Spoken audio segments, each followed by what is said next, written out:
इसे हम बुलाते हैं डिस्पर्शन। अब पढ़ते हैं कि ये कैसे होता है। अब इस रे ऑफ लाइट को देखो, जब ये एक नए मीडियम में एंटर करती है, जैसे कि यहाँ पे वाटर, तो ये बेंड कर जाने वाली है अपने ओरिजिनल पाथ से। अब जितना ज्यादा रिफ्रैक्टिव इंडेक्स होने वाला है इस मीडियम का, उतना ही ज्यादा ये रे बेंड करने वाली है अपने ओरिजिनल पाथ से, जो कि थी इसकी एयर में। अब स्नेल्स लॉ भी हमें सेम चीज बताता है। अगर रिफ्रैक्टिव इंडेक्स बढ़ जाए मीडियम का, तो यानी कि रिफ्रैक्टेड एंगल ये छोटा होना पड़ेगा। अब अगर लाइट रे को एक छोटा एंगल बनाना है नॉर्मल से, तो उसे और बेंड करना पड़ेगा नॉर्मल के टूवर्ड्स। लेकिन देखो, अभी तक तो हम एक पर्टिकुलर कलर की बात कर रहे थे। अगर मैं यहाँ पे व्हाइट लाइट को भेजूं, तो ये सारे कलर्स में टूट जाने वाली है। अब देखो, ऐसा इसलिए हो रहा है क्योंकि व्हाइट लाइट, इसे असल में हम सारे कलर्स का कॉम्बिनेशन कहते हैं। अगर सारे कलर्स की लाइट ये पास में आ जाए, ये ऑलमोस्ट मिल जाए, तो हमें ये व्हाइट कलर की दिखने वाली है। और जब ये व्हाइट लाइट मीडियम पे हिट करती है ना, तो सारे कलर्स ये अलग अलग रेशियो में बेंड करते हैं और इसलिए ये सेपरेट हो जाते हैं।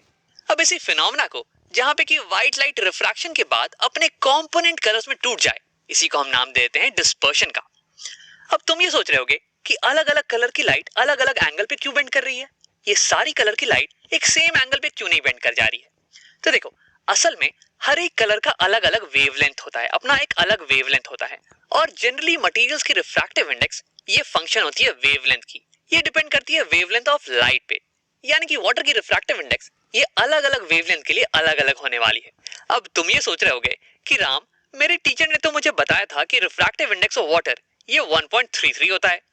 तो देखो, उनका कहने का मतलब ये था कि refractive index of water for visible light या फिर विजिबल रेंज ऑफ वेवलेंथ्स ये ऑलमोस्ट 1.33 होता है। लेकिन असल में हर एक कलर के लिए हर एक वेवलेंथ की अलग अलग रिफ्रैक्टिव इंडेक्स होती है। जैसे फॉर एग्जांपल, अगर तुम रेड लाइट को लो, तो उसके लिए रिफ्रैक्टिव इंडेक्स ऑफ वाटर ये हो जाएगी कुछ 1.33। लेकिन अगर वहीं तुम ब्लू लाइट को लो, तो उसकी रिफ्रैक्टिव इंडेक्स ये हो जाएगी 1.34। अब देखो, रिफ्रैक्टिव इंडेक्स हमें ये बताता है कि एक रे ऑफ लाइट कितने अमाउंट से बेंड करने वाली है। अब क्योंकि वाटर की रिफ्रैक्टिव इंडेक्स अलग अलग कलर के लिए अलग अलग है, इसका मतलब कि हर एक कलर ये अलग अलग अमाउंट से बेंड करने वाली है। और इसलिए जब व्हाइट लाइट पड़ती है ना वाटर पे, तो ये रिफ्रैक्ट करने के बाद अलग अलग कलर में डिस्पर्स कर जाती है, सेपरेट हो जाती है।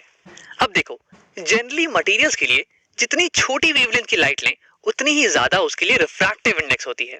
इसका मतलब कि अगर मैं एक कम वेवलेंथ की लाइट लूं, जैसे कि ब्लू, तो ये बहुत ही ज्यादा बेंड करने वाली है कंपेयर टू रेड कलर, जिसकी वेवलेंथ बहुत ही ज्यादा है।